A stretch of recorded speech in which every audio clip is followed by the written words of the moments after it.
Acredita-se comumente que a lenda do pé grande seja algo relativamente recente, remontando ao século passado.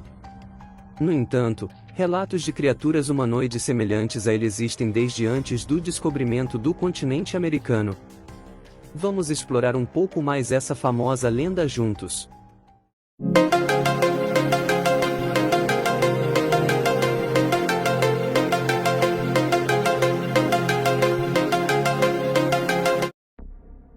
Em seu livro Ainda Vivendo, Mira Shackley argumenta que a noção de homens selvagens tem raízes ancestrais profundas.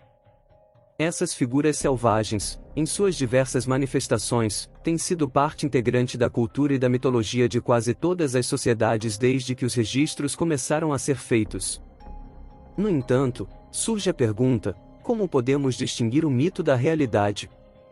O registro mais antigo de um homem selvagem pode ser encontrado na Epopeia de Gilgamesh, um grande poema composto por 12 placas escritas em persa, cada uma contendo 300 versos ou mais. Essas histórias, que têm cerca de 4.000 anos de idade, foram reunidas e compiladas no século VII pelo rei Assurbanipal. A história da Epopeia de Gilgamesh gira em torno da relação entre Gilgamesh e seu companheiro Enkidu, um homem selvagem criado pelos deuses como uma distração para Gilgamesh e para impedir que ele oprimisse os cidadãos de Uruk, uma cidade antiga da Suméria localizada a leste do rio Eufrates, cerca de 225 quilômetros a sudoeste de Bagdá, atual capital do Iraque. Enkidu foi criado a partir do barro, era peludo, compartilhava a comida com gazelas e bebia água nos poços junto com os animais selvagens. No século V, o historiador Heródoto mencionou a existência de monstros peludos na Líbia, e nas tradições grega e romana há relatos de criaturas meio-humanas conhecidas como sátiros. Essas figuras eram frequentemente descritas com chifres e cauda, sendo associadas a atividades sexuais. Outros tipos de sátiros eram conhecidos como fauno e sileno, e de acordo com o historiador soviético professor Boris Porshnev, todas essas denominações referiam-se ao mesmo tipo de ser humanoide. Durante a Idade Média na Europa, conforme Mira Shackley relata, os homens selvagens medievais eram frequentemente retratados como seres peludos com características humanas e animais. Geralmente, seus corpos eram cobertos por pelos, exceto o rosto, os pés e as mãos. No entanto, diferentemente dos sátiros das lendas romana e grega, eles não eram retratados com caudas ou chifres. No entanto, Shackley ressalta que, embora esses homens selvagens sejam descritos em uma ampla gama de literatura medieval, o mesmo não é encontrado em cartas contemporâneas ou documentos semioficiais. Isso nos leva a acreditar que os relatos dessas criaturas são mais baseados em folclore do que na realidade. O primeiro relato escrito de um homem selvagem na América do Norte ocorreu no ano de 986, quando Leif Erikson e sua tripulação teriam desembarcado vários séculos antes de Cristóvão Colombo no Novo Mundo. No livro A Descoberta Europeia da América, As Viagens do Norte, o historiador Samuel Eliot Morison menciona que Leif Erikson descreveu criaturas como sendo horrivelmente feias, peludas, morenas e com grandes olhos negros. O criptozoologista Peter Barney, em seu livro A Busca pelo Pé Grande, Monstro, Mito ou Homem, admite que é mais provável que as criaturas vistas por Erikson fossem simplesmente nativos indígenas. Barney argumenta que a palavra nórdica Selling, usada para descrever essas criaturas, na verdade significa bárbaro, o que poderia ter sido usado para descrever os nativos locais, embora também os descreva como peludos. Os nórdicos eram conhecidos por serem um povo peludo, com homens grandes e cabelos e barbas emaranhados. Portanto, por que Erikson teria enfatizado esse detalhe estranho nos nativos em seu relato? A lenda do pé grande existia muito antes da chegada dos colonizadores europeus ao Novo Mundo. As tribos indígenas que habitavam a costa da província canadense da Colômbia Britânica, em particular os Caquilhutos, esculpiram totens e máscaras que claramente faziam referência a um homem-animal. Essas máscaras foram esculpidas com base em uma criatura chamada Hebuquas ou o Homem Selvagem das Madeiras. Ao examinar as máscaras de Buquas, Don Hunter, um respeitado jornalista canadense, afirmou que cada escultura, embora estilizada, sugere uma criatura que se assemelha consideravelmente mais a um ser humano do que a um animal. Outras tribos nativas norte-americanas, além dos Caquilhutis, também possuíam lendas sobre homens selvagens e peludos. Os índios Upa, do norte da Califórnia, contavam histórias sobre um ser chamado Reoma, o chefe da floresta. Segundo a lenda Upa, Oma habitava as montanhas e nunca descia para os vales. Por ser referido como o chefe da floresta, acredita-se que a criatura fosse bastante dominante. As tribos Sali, também da Colômbia Britânica, se referiam ao pé grande como o Sasquatch, que significa homem selvagem da floresta. De fato, com pequenas variações em seu comportamento e aparência, a criatura desempenha um papel importante na tradição das tribos indígenas norte-americanas e também na cultura nativa em todo o continente. À medida que os primeiros exploradores europeus entraram em contato com as tribos nativas no Novo Mundo, suas atitudes e crenças foram registradas em notas e diários. É por meio dessas fontes de informação que podemos entender mais sobre a crença dos nativos norte-americanos no pé grande.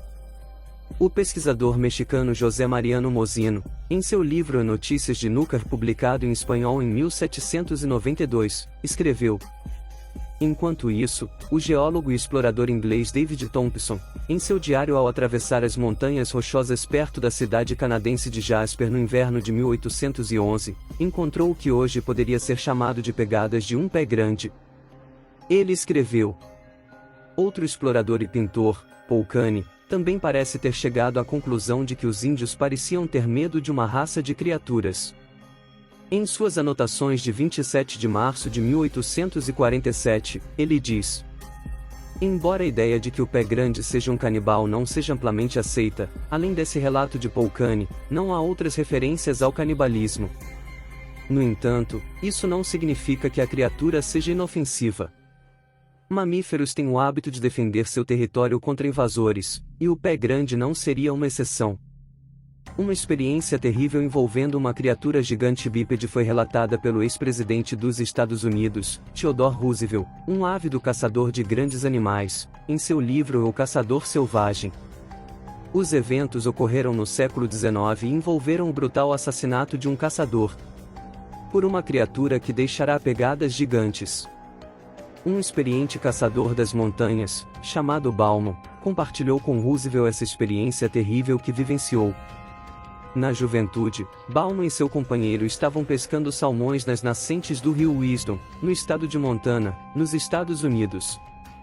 Como não tiveram muito sucesso, decidiram seguir por um caminho selvagem solitário, onde corria um pequeno córrego conhecido por abrigar muitos castores. Esse caminho era mal falado, pois no ano anterior um caçador solitário que o percorrera foi morto por uma fera selvagem, que aparentemente o devorou parcialmente. Seus restos mortais foram descobertos por garimpeiros que acamparam nas proximidades na noite anterior. Apesar de terem conhecimento desse evento, os dois caçadores, impulsionados por seu espírito aventureiro, decidiram seguir pelo caminho mal falado.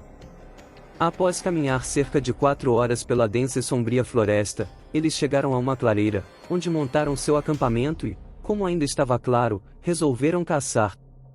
Quando voltaram ao anoitecer, ficaram surpresos ao descobrir que durante sua ausência algo, aparentemente um urso, havia visitado o acampamento, vasculhado suas coisas, espalhado seu conteúdo e destruído a barraca.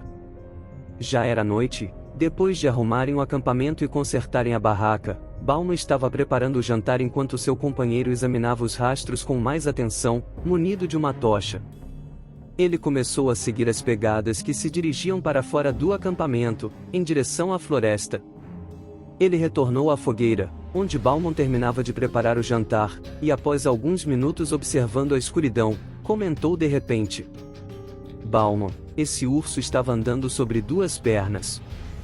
Bauman começou a rir, mas seu companheiro insistiu que estava certo e seguiu novamente as pegadas, dessa vez acompanhado por Bauman, que concordou inicialmente que elas pareciam ser feitas por 2 patas ou pés, mas estava muito escuro para ter certeza. Depois de discutirem se as pegadas poderiam ser de um ser humano, eles concluíram que não eram. Então, os 2 homens entraram na barraca, se enrolaram em seus cobertores e foram dormir. À meia-noite, quando a fogueira já estava apagada, Bauman foi acordado por um barulho e imediatamente sentiu um forte odor, o cheiro de algum animal. Ao olhar para fora da barraca, viu algo grande em pé na escuridão. Sem hesitar, ele pegou seu rifle e disparou na direção onde tinha avistado a enorme sombra, mas ela desaparecera. Imediatamente, ouviu o som de galhos sendo quebrados, provavelmente pela criatura que avistara, que fugia para a escuridão impenetrável da floresta e da noite. Após esse incidente, os dois homens decidiram reacender a fogueira e ficaram acordados por algum tempo, mas não ouviram mais nada.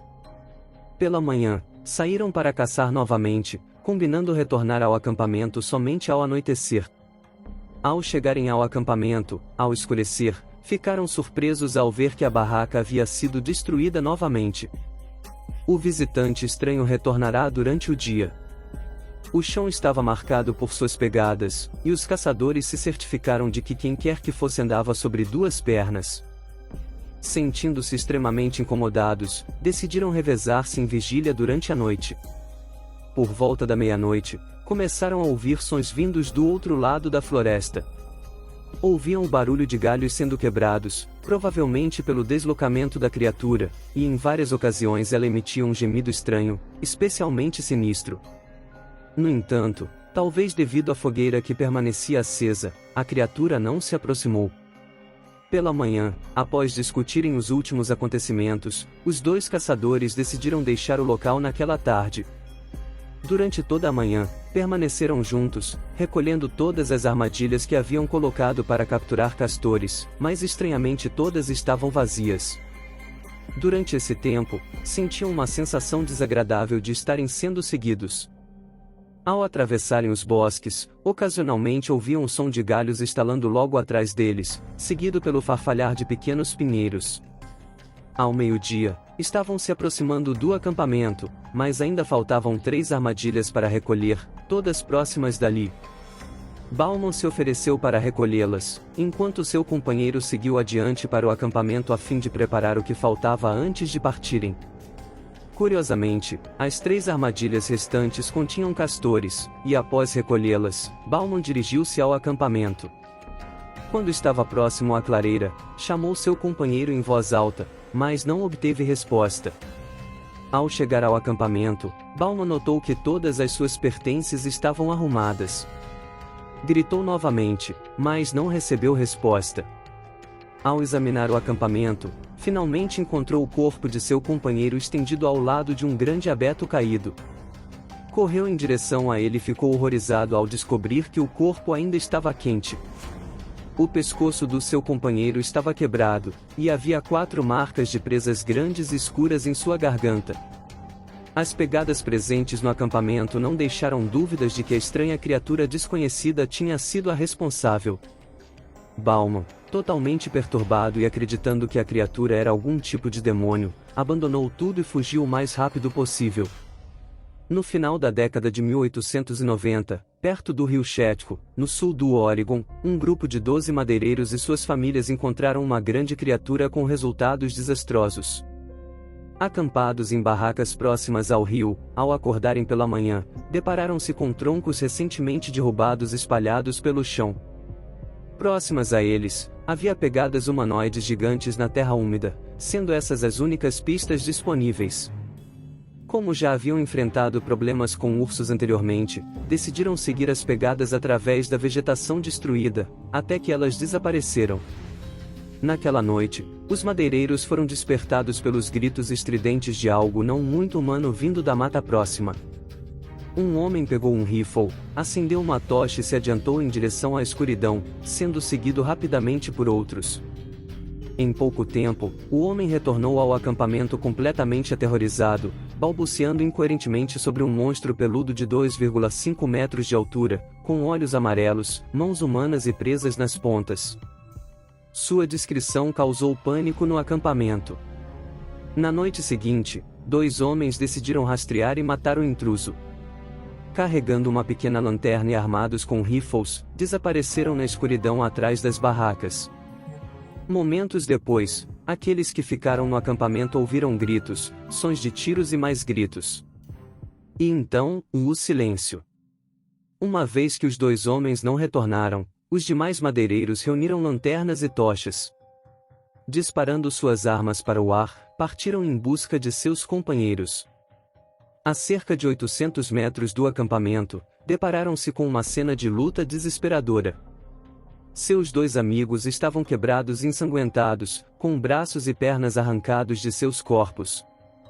Estavam espalhados por toda a parte, lançados contra as árvores e dilacerados em pedaços por uma força incrível. O sangue escorria em pequenas poças dos galhos superiores das árvores, bem como da vegetação esmagada e dos arbustos ao redor. A única evidência deixada pela criatura peluda eram as pegadas ensanguentadas que adentravam a floresta.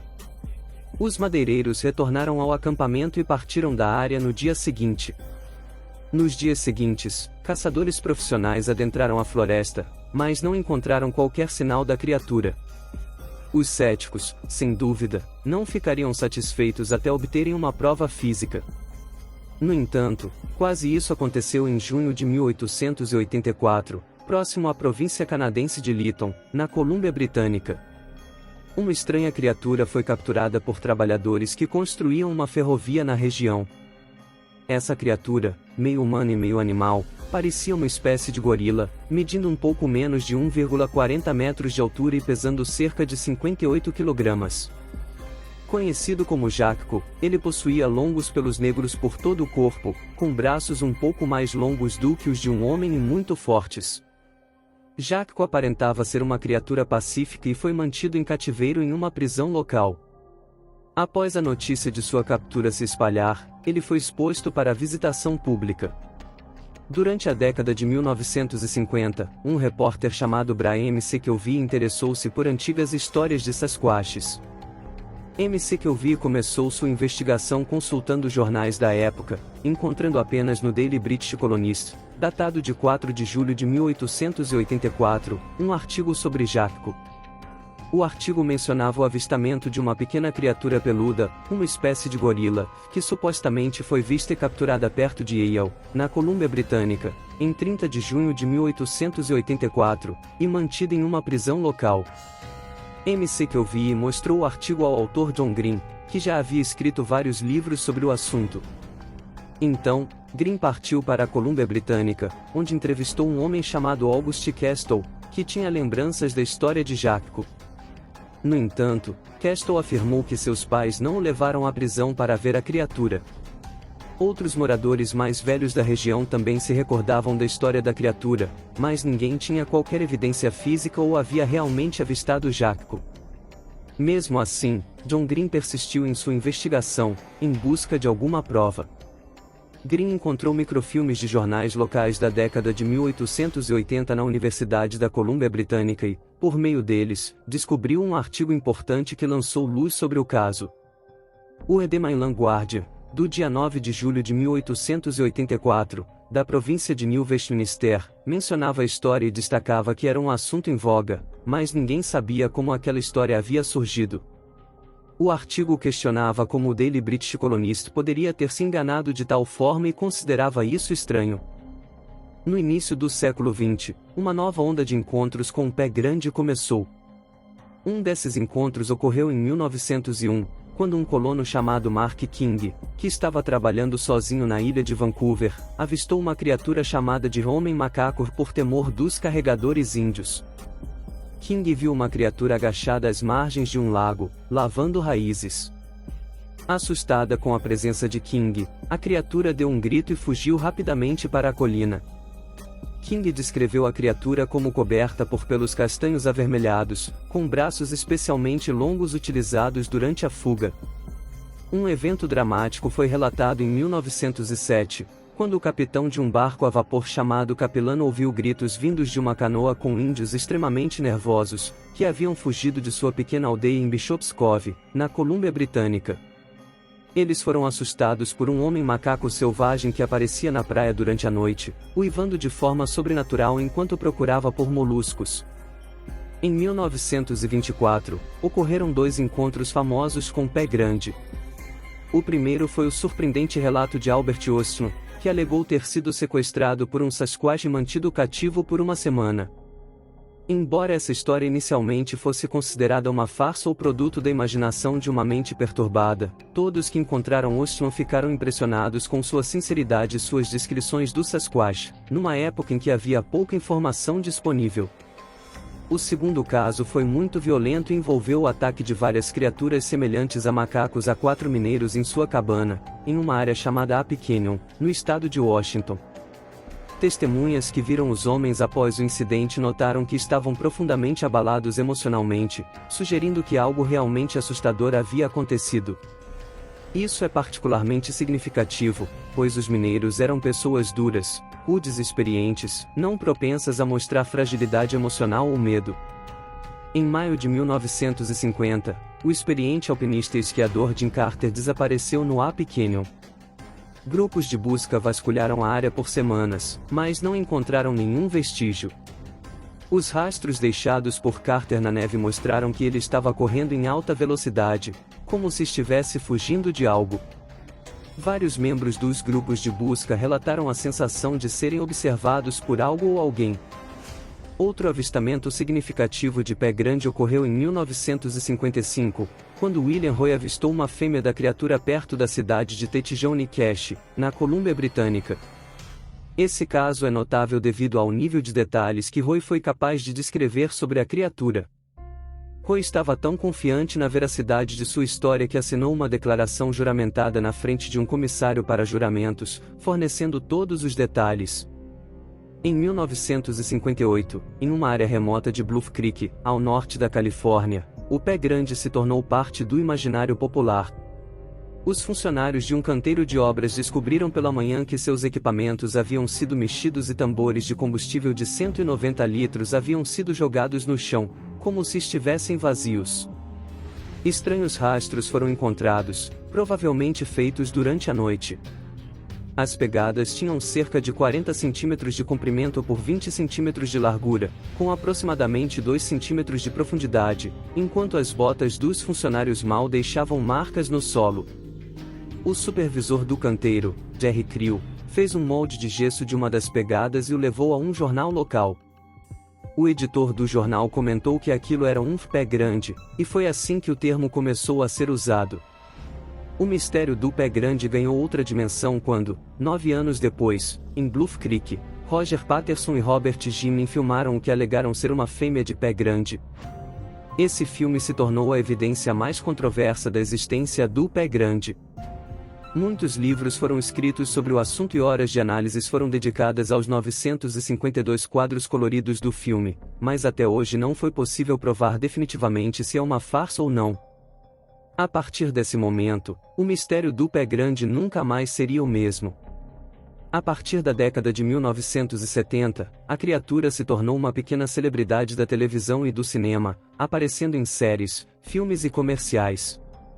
Infelizmente, toda essa fama também trouxe problemas com histórias sensacionalistas da imprensa, que muitas vezes ridicularizam o assunto e fazem com que a maioria das pessoas acredite que tudo não passa de uma bobagem, apesar dos esforços de diversos pesquisadores sérios. Aqueles que investigam seriamente esse fenômeno têm a certeza de que se trata de uma história profunda, que remonta aos primórdios do homem na América. Quem sabe um dia teremos uma certeza definitiva sobre a realidade do pé grande ou se trata apenas de mais uma antiga lenda. Se você gostou do vídeo, por favor, clique em gostei e compartilhe com seus amigos e nas redes sociais. Inscreva-se também no canal.